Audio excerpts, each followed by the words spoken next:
Oh, hello! I didn't see you guys there. And you can also see another two things that are not here. Conspicuous by their absence is one Woolly Wools and one Vita. We're not here today. Unfortunately, Liam had to cancel due to some personal family issues, and Woolly just left. But we have the next best thing. We still have a Liam and still have a Woolly. So why don't you join us, Austin Eruption and George from Super Bunny Hop.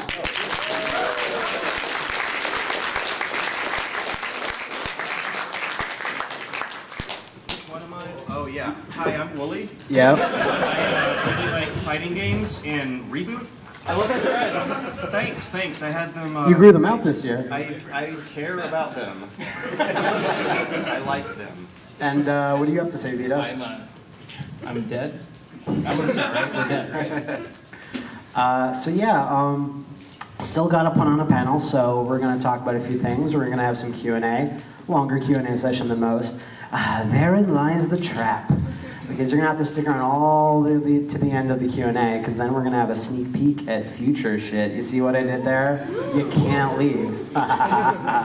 Anyway, so if you guys have anything to chime in on things you have nothing to do with, please, Q&A you can do. The easy mode of panels. They are, and I'm all about easy mode. So, you know what's not easy. You know what's hard. You know what's hard every year.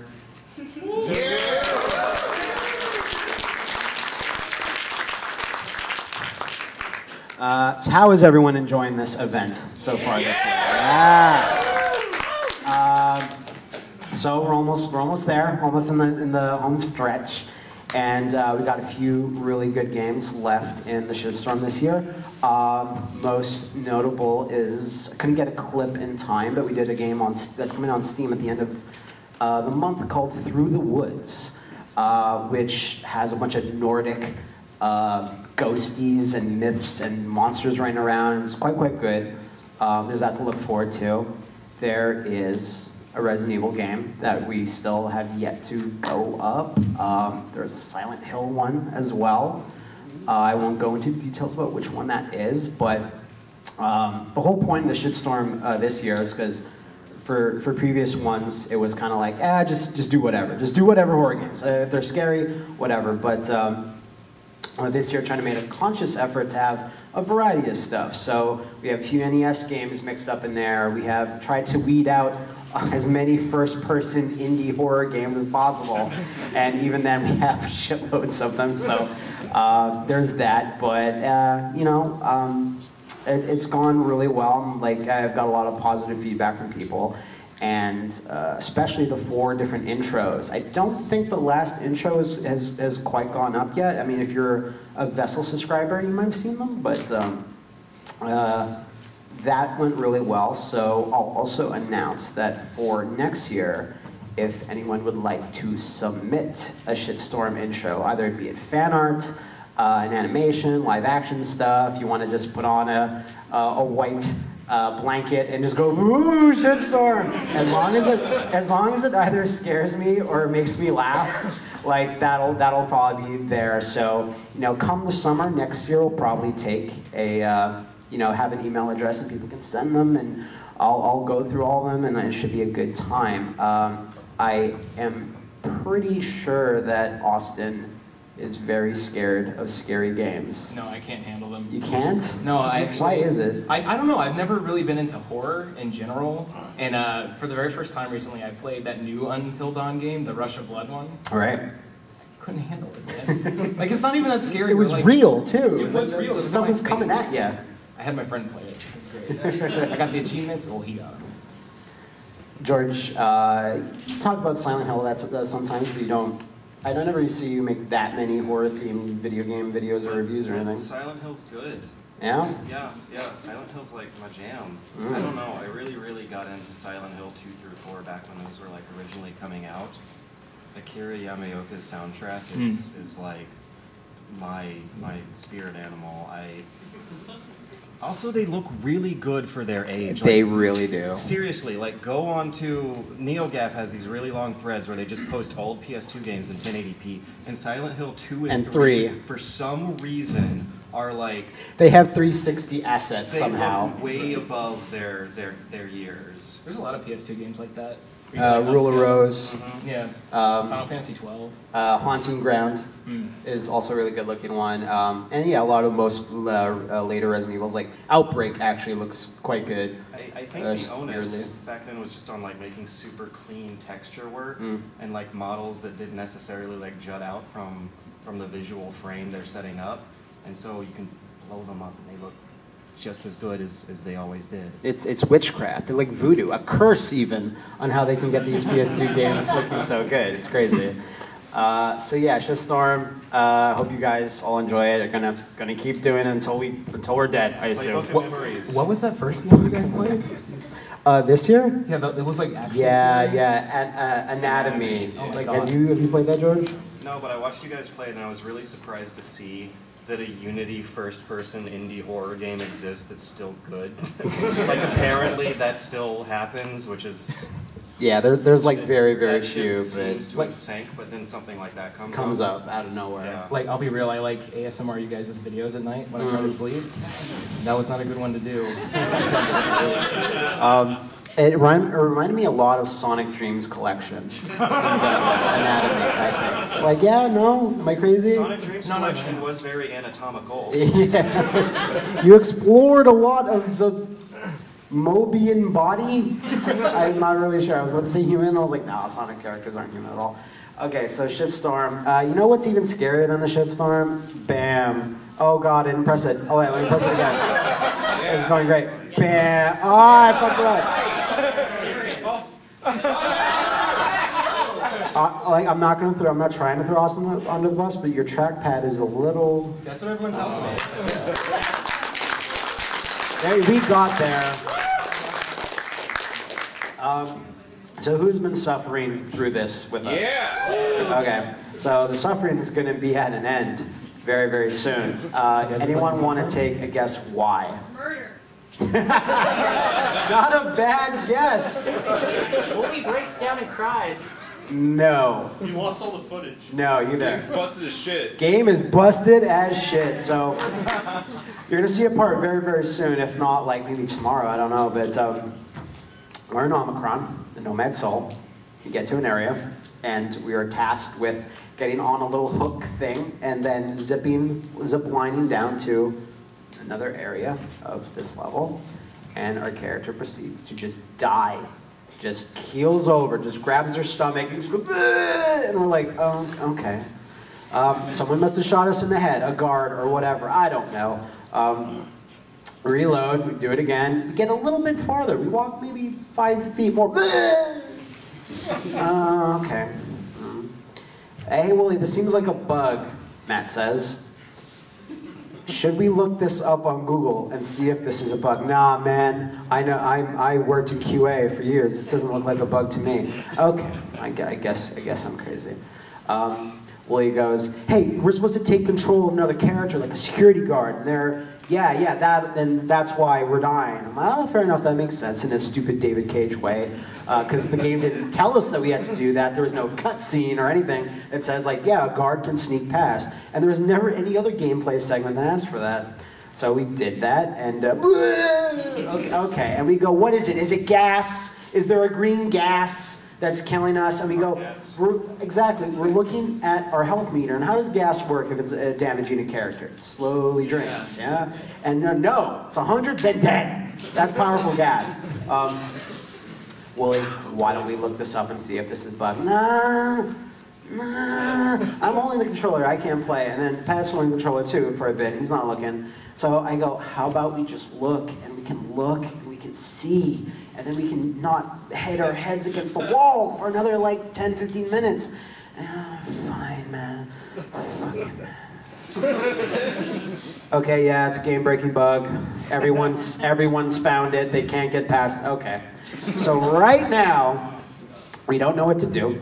We're stuck there. We're gonna try to bang our heads against that, try to get through it. There's other people saying, you're supposed to wait for a bunch of boxes on a conveyor to come by out of the fog of war, because the game has mist everywhere to hide anything that's in the horizon. So you can do that, and you wait, and we just try blah, blah, blah, every single fucking time. So that's where that is. So look forward to that. Until we figure it out, I guess we'll have to play the Dark Souls 3 DLC in the meantime. Yeah. I hope you don't mind this consolation prize. It is. But I like watching people suffer. I know. Do you guys have any opinions on Omicron? No one soul ever played it? I'm wondering if this episode is more of a failure of the game design, or a failure of the QA testers, or of the QA testers testing the QA testers. We think we didn't get like real details, but we think it's like a Steam version only problem, which is no one's real fault, I guess. You sure it's not just working as intended? Because legitimately it looks like you just died due to a cutscene or something. Because the letterboxing comes in and then No, I'm just saying that's how the game ends. I want that to be like, imagine like that would actually be really innovative to David Cage to go, you know what, your character just dies. Yeah, Sony, give me money. I don't have much of an opinion on Omicron, but I do. We were talking the other night about maybe they should make Detroit in VR. Mm-hmm. I don't know. I'll do it. Yeah. It's actually, even though like I started playing like Omicron and Wooly and Pat have their parts where Wooly plays the fighting game part, whatever, that in the terms of the Sadness Suffering saga, SSS, that I'm supposed to be the one that's going to be controlling Detroit beyond whatever the subtitle is. I don't know. So we'll see how that goes. I'm sure it's not going to, because that's the thing. This game is so bad and broken and like has so many gameplay mechanics and obtuse puzzle. It's an open world game with adventure elements where you're supposed to take one item and know where that one item goes in the entire open world. And then David Cage says, "All right, I sucked at that, so now I'll make bad movies." So that's what he learned, and I guess, I streamed 2 hours of this and I was like, this will make a good LP. And then we got past that 2 hours in the LP and I went, this was a bad idea. We should not have done this. Yeah, let's think about for David Bowie. He's in it once. We found him once. We're on part 25. I understand that the sheer need to continually improvise content where there is none has given rise to a secondary narrative layer to the experience. I wasn't gonna bring up anything. A running inside joke is developing that. Hey, you're the one who's gonna say it. Yeah, but you're also a fellow victim in this. I just want to make the record clear. I'm George Weidman, and I do not recreationally nor medicinally perform blackface acts. When you're doing a suffer through, your mind. Because they say recreationally, and that's the alternative. Because you're not a professional. Neither am I a professional blackface performer. Yeah. So when I run for president, that can be the soundbite. When are you going to release those 30,000 emails of you doing blackface? They don't exist. So when you're doing a suffer through like this and our minds literally start going insane, we start running with crazy stuff because we're so tired and we're so tired of this fucking game. I'm sorry that this has happened to you, George, and everyone's accusing you. Me too. So what else do we have? We kind of, I screwed it up, but whatever. So yeah. Best Friend Mania, Lament of Innocence. This art is better. We have artists that work for us that, that help out. And most of the time, if not all the time, their stuff is better than the product that it's accompanying. This is one of those cases. This is done by Donald Kirby, who did the Star Fox Zero intro and lots of other great stuff. And it was just amazing seeing his process. He showed me character designs of myself as Dracula and Liam as this Belmont, and he just did exhaustively, and it's just amazing because I used to do recreationally art, and I had my cute little DeviantArt account, and I did all these cute little things, and adorable as a button, and I'm just like, hey, that was that really great post I had where I was like, hey everyone, I'm taking a break from art for a little bit, because me and this angry ginger fuck, we're gonna make a little video here, please enjoy it. And then everyone wrote a comment on that in the years following and said, this is so adorable. It's like the creation of someone that's going full-time on YouTube, just going hey, I hope this doesn't get in the way of me drawing pictures of Predators and Terminators. So that part's really cool whenever artists give us this cool work and stuff. Lament of Innocence, me and Liam recorded a bit right before coming over here, and took us 3 or 4 times to record this one, but please turn that off. It was weird because we just got our new office. If you guys saw the PlayStation VR stream, we're in Castle Super Beast, and the office is going pretty good. There are some rough patches, like most of the setup doesn't actually work, and we can't record off a lot of consoles. There's just a lot of wires going around, and we're all idiots, so we're all just like, wires, and we're just all wrapped around the wires and rolling around on the floor. It doesn't have a ceiling either, right? It's very high ceilings. But it does have a ceiling. Yeah, Okay. it does have a ceiling. I was told it didn't have a ceiling. That's crazy. That's crazy. Whoever said that to you is crazy. That was you. Oh. I did say that. Lament of Innocence is really fun, but since we were able to record it 3 times, we started it up, the sound's not working, the video's slow, this Elgato is crapping out. So we finally recorded. We went back to my place to record it. We said, just screw this damn office, it's cursed. Like, let's just go back to your house and do it. And we're doing it, the game's really fun. I'm surprised, this is like the first modern 3D Castlevania aside from the 64 ones. And we were just like, yeah, this game's not very good. Like, everyone knows it. And then we're like, have you played it? No. Have you played it? No. So we played it, and we're like, it's actually really fun and having a good time. And we're almost done, actually. We just beat an optional boss, so that's gonna be fun. It's always fun playing Castle, like everyone's doing on YouTube. Oh, what time is it? It's October. Time for Castlevania, and everyone's doing Castlevania videos. Austin, where's your Castlevania video? I just want, for the record, Portrait of Ruin. Yeah. Yeah, I need someone to cosplay Jonathan and/or Charlotte with me, so we can just run around screaming each other's names at cons. It'd be great if someone half and half themselves. Like they cosplayed half of Charlotte, and then it just flipped. That'd be awesome. Charlotte. Exactly. Any Castlevania thoughts? I like it. It's another Konami. I've never heard you talk about Castlevania, George. I did. That's because I never really got into the franchise. I played the first Igavania one, Symphony of the Night, just like a few months ago, and I thought it was great. But for some reason, probably because most of it is on portables, that half of the franchise has always just kind of slipped me by. You sure it's not because it's Konami? But Konami made good games back then. Where's the fan with the hat? Make Konami great again. It's not gonna happen. I love that hat. But yeah, we also have a box art review of Castlevania coming up before the end of the month. I need to edit that. Does anyone want to take a stab? Just give me an hour mark. How long do you think this video is? How many of them do you cover? All of them. 3 hours. Hour 30. 4 hours.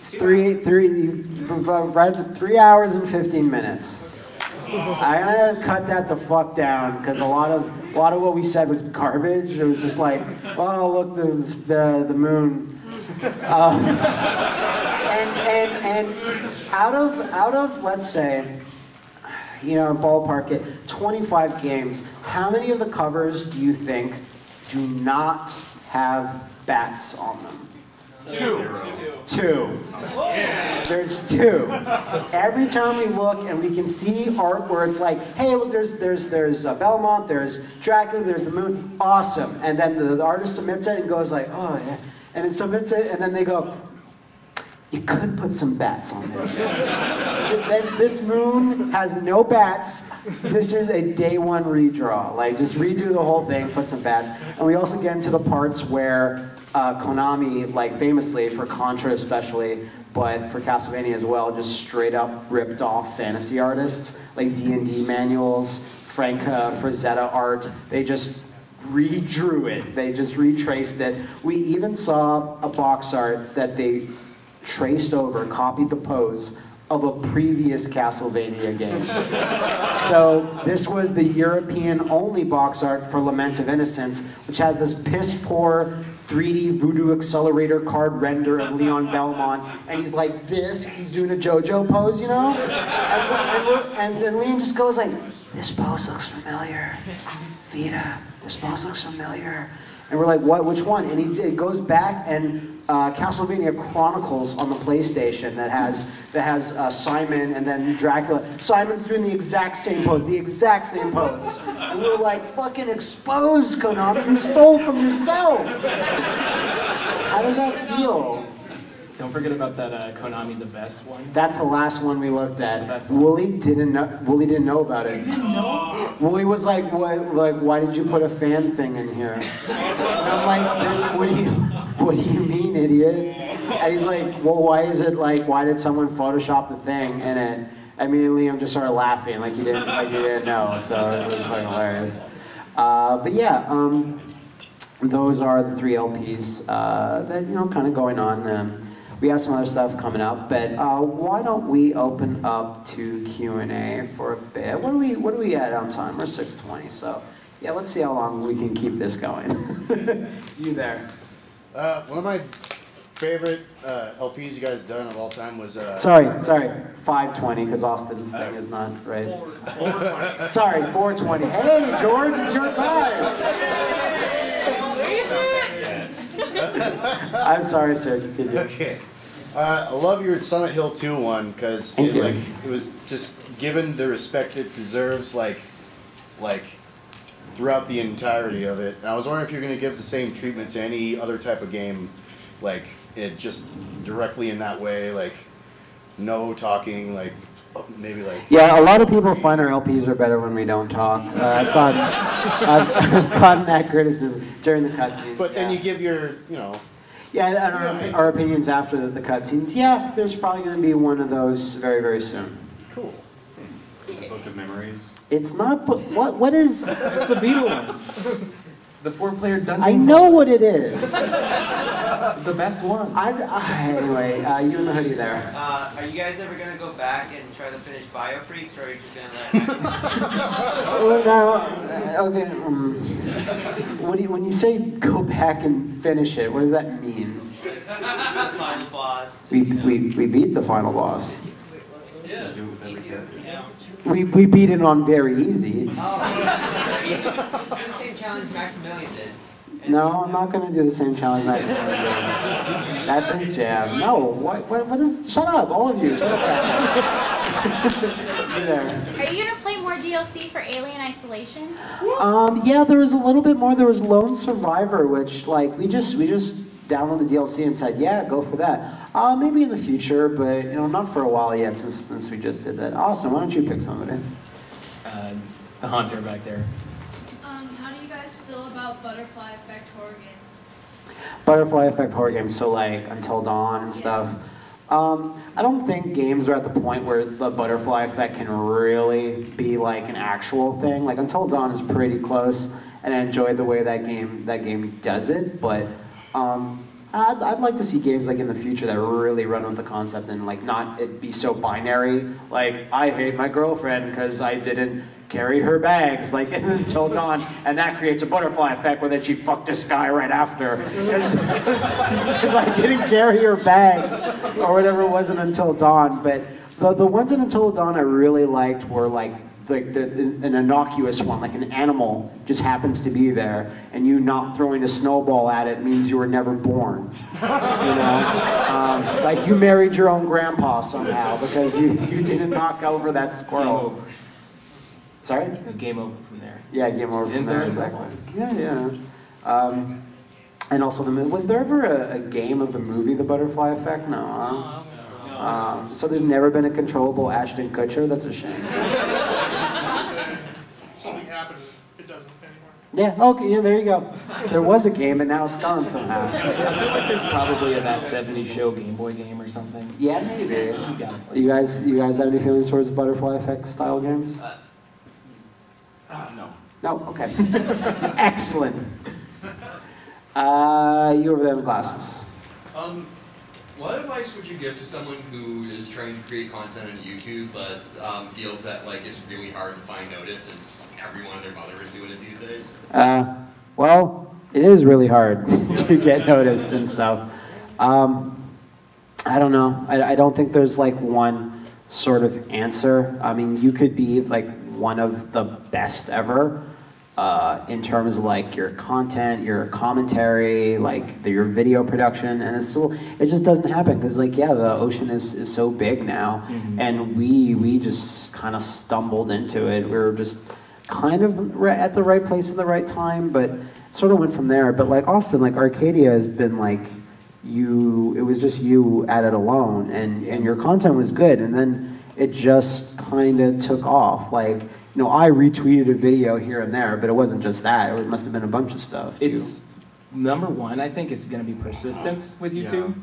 Just keeping it up and continually improving yourself and trying to one-up yourself in terms of content, depending on whatever you're doing. My channel was really small, probably around like 300 subscribers or something, and this guy found my Sparkster video a long time ago. Yeah, and it's just like boom, and then all of a sudden it's like, hey, hi people. So impress me. That's how you can do it. I really do think the key ingredient is persistence. I am of the belief that everyone will get better at anything they try if they keep trying.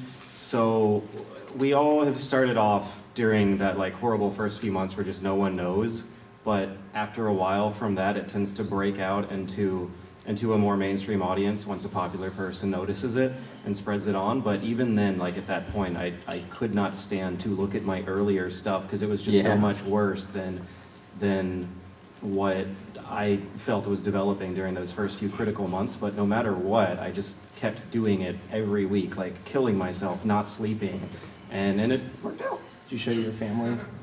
My mom loves my videos. Your mom loves your videos too. She does. I don't know why. Yeah. She says like, you need to stop cursing so much. I'm like, fuck you, Mom. Yeah. My parents don't like my videos. Weirdest voicemails to get. If I could tack anything more on that, it's like, you know, do whatever that you like a lot. If you like Minecraft like a little bit, like Minecraft's all right. Don't do Minecraft videos. Like, you have to really love something. You have to be a bit knowledgeable about it. Like, okay, well, I'm not particularly good at anything, but I think I'm pretty decent at Donkey Kong Country and Donkey Kong Country 2. So I was like, you know what? I'll just make this one little LP myself, and I had a really fun time doing it. And, you know, it did okay. Like, it didn't do great, but like, I had a fun time doing it. But so if there's like a franchise or a genre that you just feel that you're really knowledgeable about and you have fun doing them, like that's the only other thing I can say about it, other than the persistence thing, which I totally agree. And you'll get better at it the more you do it too, which helps you get noticed further. So it's really like a very ugly, disgusting snowball that gradually becomes okay to look at. That's excellent. That's an excellent analogy. Thanks, Dad. Jolene. What kind of fan art would you like to see most? Yoey.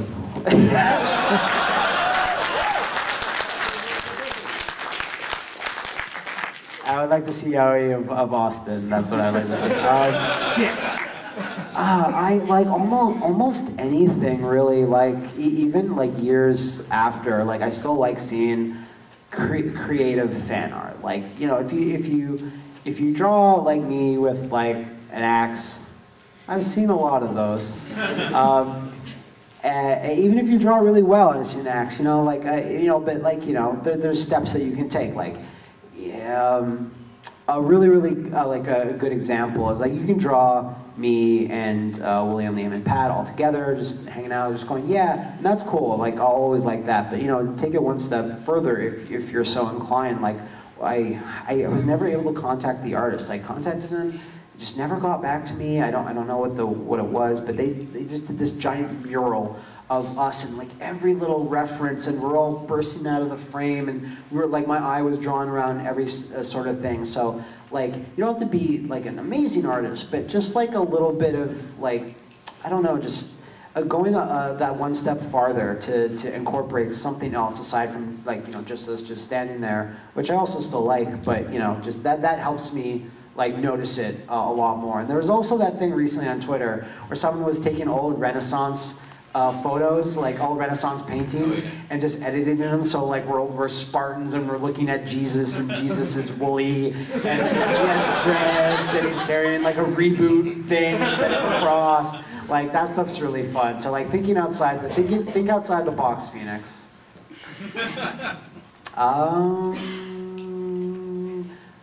You in the back with the glasses and the beard. Yeah. Oh, Senpai noticed you. What character, like in characters in games and or anime, like the deaths that actually really get to you? Like me, for example, like it's really hard for me to actually get a character like to affect me that emotionally. Like positively? Or just like connecting anything? to a character? Like connecting to a character and seeing that character like die, you know, just like that piece, you know, you just like cry. So has there been a game where a character goes through something and we like actually feel a bit like... Feel a bit, but then when they die, you just like they're dead. You just like, you're like, you know, you just like kind of shed a tear. This is one of those types of podcast questions where there's totally examples, but right now... I actually have one. Oh, sure, well, go ahead. The character doesn't die, but I relate a lot to Zidane from Final Fantasy IX, because he's just kind of a goofy motherfucker, honestly. And like, as far as like personality types and the way people are portrayed in video games, I've never really felt that someone is close to me like that.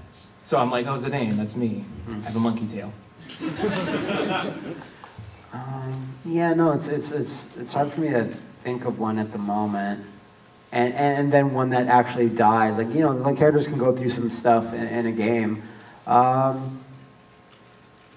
no, I can't think of Waka. I don't. Titus dies in that thing where that blitzball explodes his brain later. No, I'm not. Sorry, I don't have a real good answer, but. Yeah, so George, do you have one or? The MGS3 version of Big Boss. What am I talking about? The boss, yeah. No, you know Big that. Boss. His sense of humor is like 75% bullshit, and so is mine. So like, I could totally imagine myself calling my best friend in the middle of the night after crawling in a cave and being like, hey, if I eat these mushrooms, will they refill the batteries? And they'll be like, what are you, George? And I'll just be like, yeah, I'm having a crab battle. And they'll be like, okay.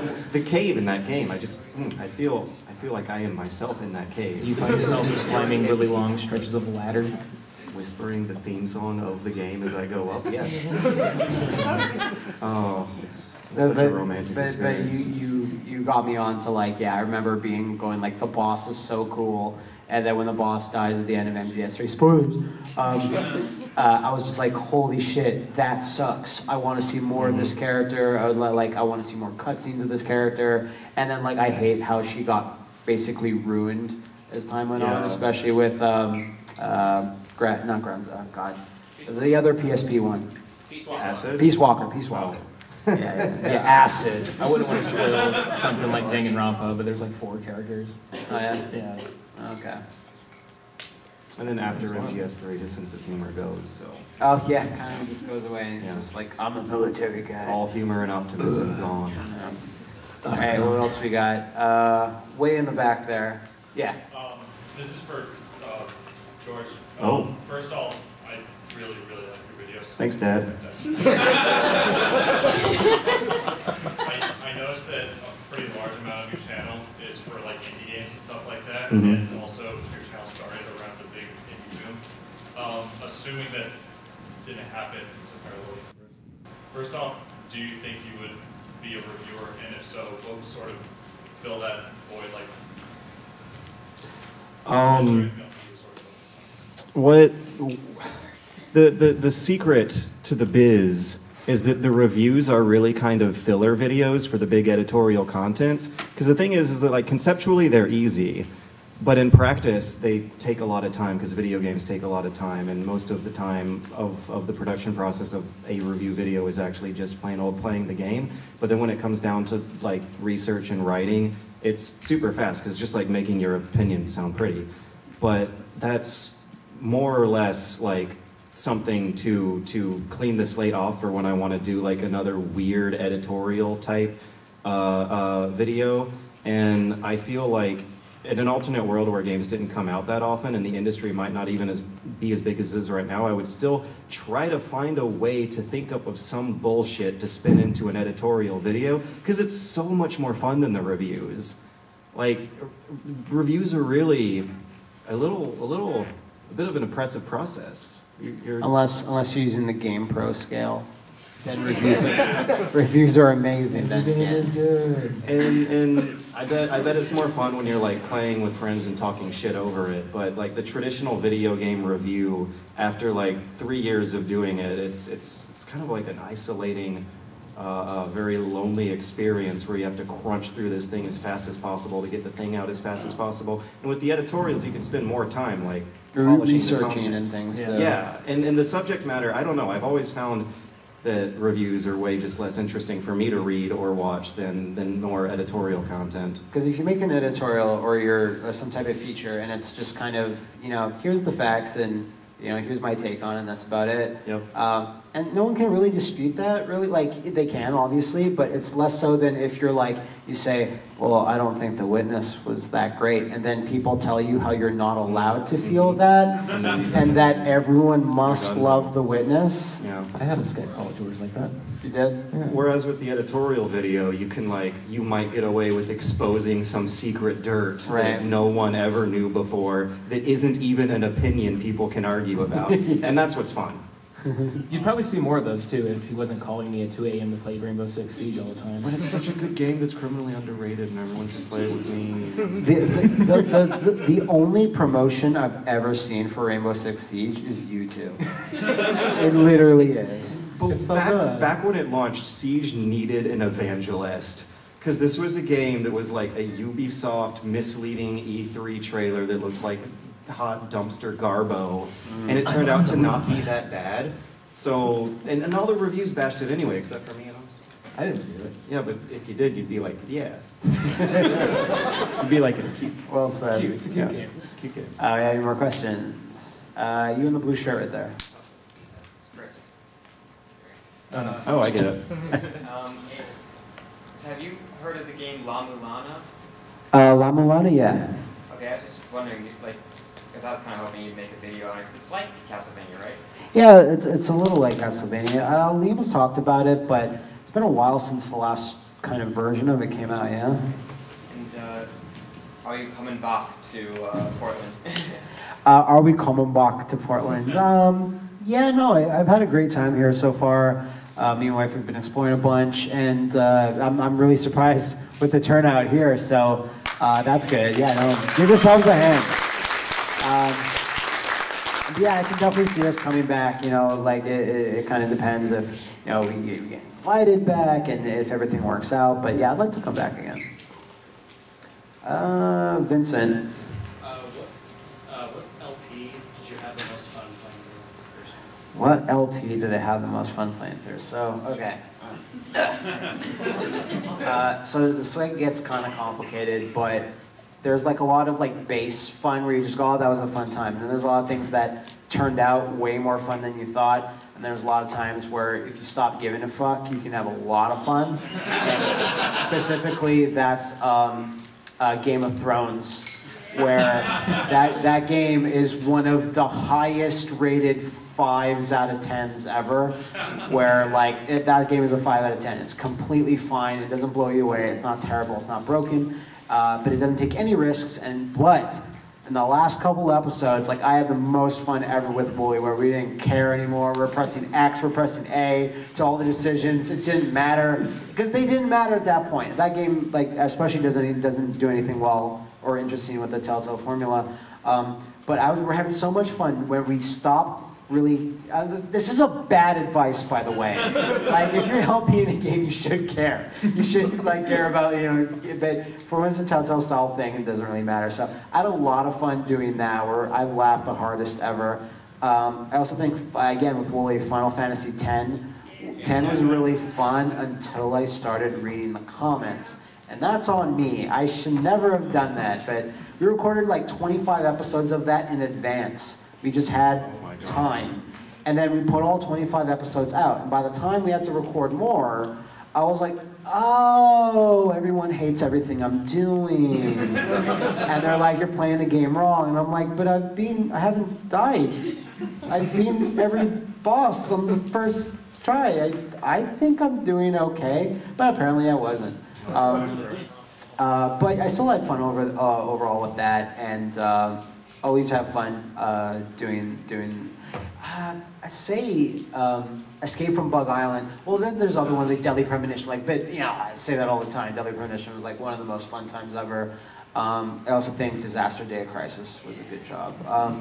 You guys don't do LPs, but is there any like videos particularly that you're like, that was a really fun time to make? What was it, George? It was the restaurants one.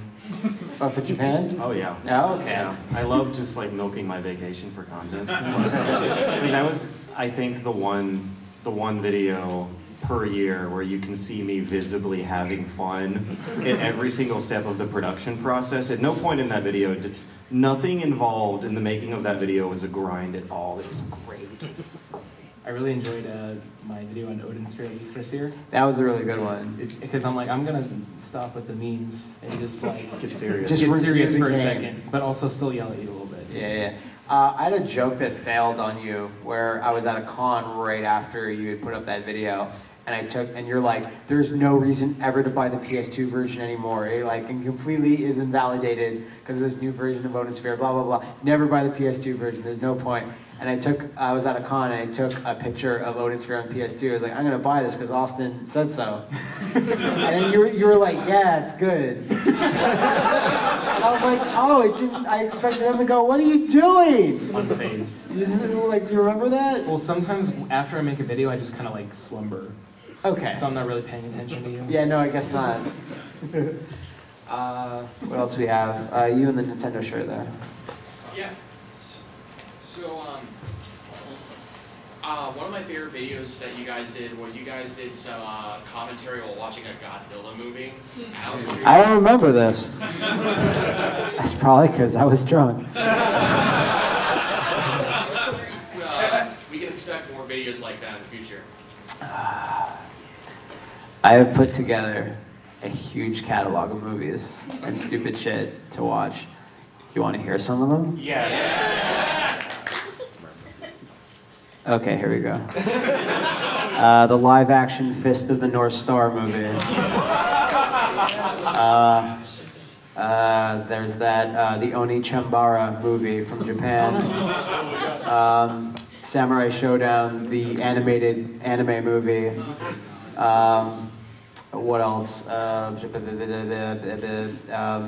Monster Squad, the old 80s movie. Does anyone remember that one? Alone in the Dark by Yue Boll. There's this really shitty old horror anime called Blood Rain Curse of the Undead Yoma that I watched in high school, and it has like a giant horse that stomps like kids in the face. So that's a good time. What else? Oh god, I put together a Big Tits Zombie, which is a Japanese movie we got in the mailbag. Yes, that's the actual name. It's from Japan. We got it as a gift in the mailbag. There's that. Also, another big project I want to do is like once per week, I want us to complete Street Fighter, the animated series. I want us to watch every episode and put commentary on that because I can do that in my sleep because I've watched them so I'll know. If you guys like, I don't know, since you're from Portland, like I doubt you've been able to go to any of the cons that are like way out east, but we did a couple of Let's Watch showings of like 2 episodes, like random episodes I picked of Street Fighter, the animated series where I just like, I got super drunk, and we watched both episodes, and the other guys were like kind of going, yeah, it's funny, Kyle, and I know what's going to happen in the episode because I've seen it so many times, and I'm like, oh, here comes an animation error, oh my gosh, where DJ gets small, like, ah! and they're just like, oh yeah, it's funny. And they haven't watched it nearly as much as me, so they don't know all these jokes. So I'm like, oh, this is so much fun, you guys. And they're like, that wasn't fun at all. And we've had good feedback on that, so I think that's really fun. I think if we all get kind of like rowdy and we watch those, that'd be a good time. I legit thought that you said once per week you want to do commentary over the entire series. You know what? I changed my mind. That's a strong idea. And why not stop there? Why not do the Darkstalker show, the Double Dragon show, the Mega Man show? So yeah, I want to do a lot more of those Let's Watches. They're gonna, sadly be exclusive. Not sadly, but like you can understand why those would be exclusive on our website because you can try to pick certain things that won't get flagged, but on YouTube you never know. But I want to do way more of those. You here in the front. Do you actually hate the Dreamcast? If so, why? No, I don't hate the Dreamcast. I think the Dreamcast has one of the worst, if not the worst, controller ever. Yeah. For me, especially when it's like an action or a fighting game, the D-pad is just, I can't deal with the D-pad. You don't like taking the cord and like wrapping it up the back? No, I also don't like slotting in useless VMUs. I like looking at my chows. Yeah, That's all it does. I like playing the mini game at the mall when my dad's bringing me clothes shopping. As for the system itself, it's kind of like almost all of its best games were available just in the arcade, and I played them a bunch. There's not that many exclusive, like, not playable anywhere else games on Dreamcast that I find are really, really notable. There's some for sure. Project Justice is a good one. But that's on the arcade. Was it really? Yeah, like I've seen it. I played it a bunch. There's certainly some. So I think it's better than the Saturn, like as an overall system. It's just it works better. It's easier to program for and stuff like that. I have a Dreamcast, but like I'd rather just always plug in a PS2 controller into it and play. Saturn's good. You just carry that with you. Saturn's good. Just in case you need a Saturn. The Saturn has Dragon Force, and that's what matters. Yeah, that's what matters. Saturn out of her backpack. That's awesome. George, why don't you pick someone? Oh geez, oh man, oh god. Guy in the front. That was hard, George. First of all, I want to say I love your hoodie. It makes you blend in. But Yeah, no, it's a Blend in with the self promotion. yeah. But this is good for everybody. Is there a game you've ever regretted playing? Regretted. Regretted. Omicron the Nomad Soul. Yeah, no, that's my answer. Like- Akira for the Amiga. Really? Don't ever touch it. X Rebirth. What the hell's that? It's a very obscure German space sim game that has a story mode that it was unbeatable during the first week of launch. And so what the fans of the X series were doing were sharing save files that they had edited to go to instantly teleport them past a mission you couldn't even complete.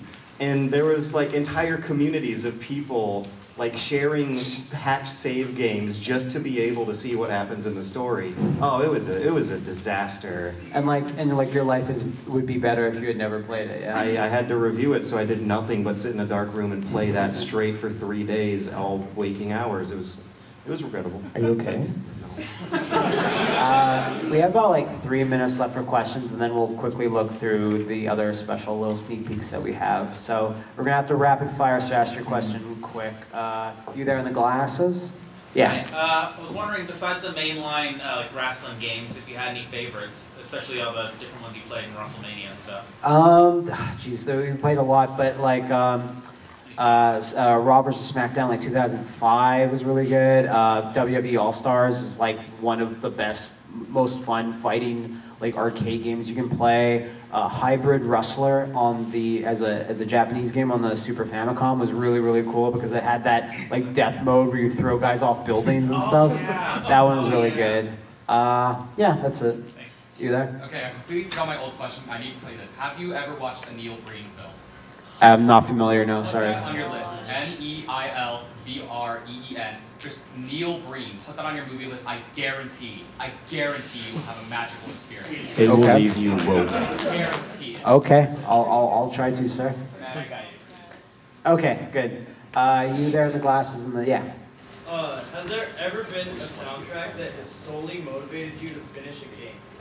Motivated you to finish a game. I can't think of anything I heard and then like went on to finish the game because of the soundtrack. I mean, there's really great soundtracks, but you know, like. I was really excited, man. Okay, well, you know, I'll just have George give us an answer. The reason why I actually bothered to beat Metal Gear Rising on the hardest mode is because the soundtrack for the final boss fight is amazing enough to make you want to do it. I still have to beat it. The soundtrack, it's like there to get you pumped to deal with the challenge. Is brilliant. Oh, I know one. Anarchy Reigns, when that had its first couple of commercials, and it had one of the two songs, like Tommy Talarico, right? What? No, I'm thinking. Shut up, Austin. Like Here We Go or Let's Go or whatever. I forget the name of the song now, but like it was just. I remember going, yes, I'm going to play that game. I'm going to beat that game. I'm going to love it. So. I was thinking of that. Let's take one more question. Make it a good one. Who hasn't? Yeah, you, Dark Souls. When are you going to have David Cage on the show? When are we going to have this? We've talked about this. Like, I just don't think like it's something our reach can get.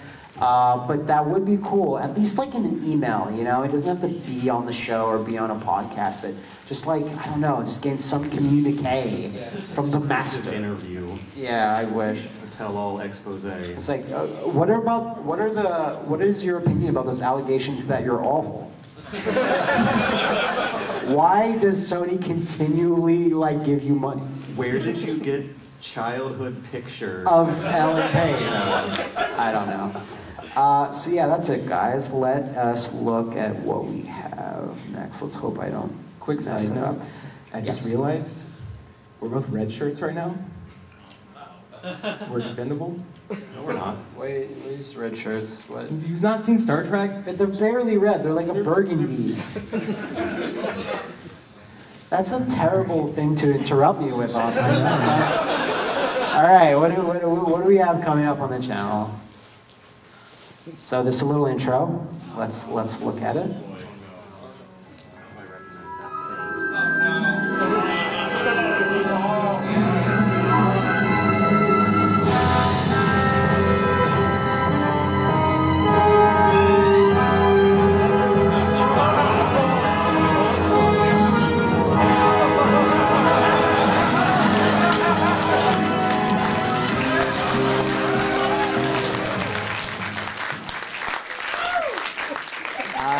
So that was done by a very talented animator you guys may have seen who made that animation of "Don't talk shit about my Xbox 360 bag." So that will be coming up, you know, before the end of the year, certainly, possibly in November. It should be a good time. I said, Liam, let's do a Sonic LP. It's been like a while. It's like been more than a year. He's like, okay, cool. I want to do Sonic Colors. I want to do. No, Liam. We have to do one you hate and won't have fun with. And he goes, fine, we'll play Sonic Unleashed. So please be on the lookout for that. Me and Wooly will also be taking a look at...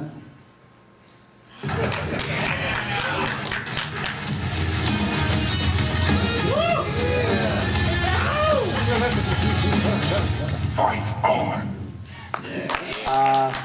So this is that weird mode from Killer Instinct that's basically a fighting game in XCOM put together, if that makes any sense. And so it's a quick little thing. It's like, you know, 8 parts or less, and we had a good time doing that. And one more, not a video, it's very, very just an early image. But this will answer someone else's question about it. Will we be giving a very, you know, respectful treatment to any other games coming up?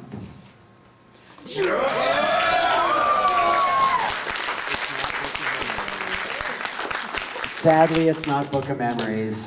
This is by our good friend Mothman. Just a little image. Just, you know, I just grabbed it off an email just to show you guys. So that'll actually be starting up like November 1st, like right after the shitstorm. So I hope you enjoy that. I'll actually be playing this because you know what? It'd be nice for a change that I get to play a good Silent Hill game for once. I've noticed I've had to fucking play Homecoming and Downpour Coming and all that shit.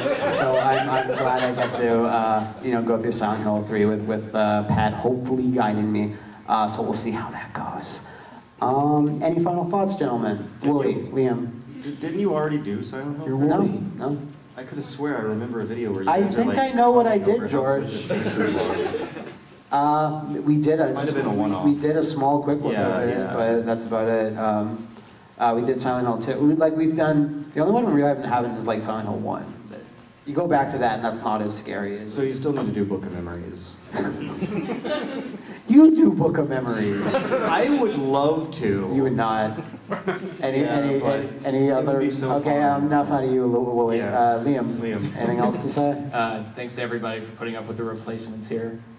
Very, very. Hard to tell.